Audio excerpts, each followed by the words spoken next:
قائد نون league کا کہنا تھا ملک کو بچانے کے لیے IMF کے ساتھ معاہدہ کرنا پڑا۔ MQM وفد سے ملاقات کے دوران گفتگو میں کہا ہم نے ہی IMF معاہدہ مکمل کر کے ان سے گولڈن ہینڈ شیک کیا تھا، اس کے بعد چاہیے تھا کہ ہم کبھی IMF کے پاس نہ جاتے۔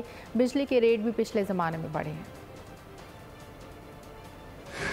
IMF کے ساتھ پھر مجبوراً جو ہے نا وہ معاہدہ کرنا پڑا ملک کو ڈیفالٹ سے بچانے کے لیے۔ ایک ہم تھے کہ IMF کے ساتھ معاہدے کو ختم کر کے ان سے ایک گولڈن ہینڈ شیک کیا، یہ طے کر دینا چاہیے تھا کہ آئندہ IMF کے ساتھ ہم کوئی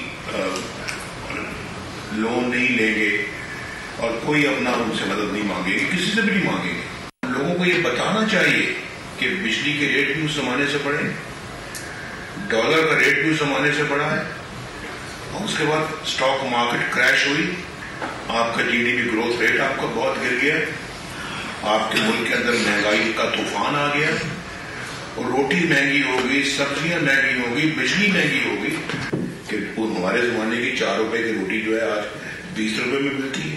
یہ بڑی دکھ والی باتیں ہیں، بہت دکھ والی باتیں ہیں۔ قوم پہلے سے اتنی غریب ہے، اوپر سے روٹی 4 روپے کی ہم نے 20 روپے کر دی۔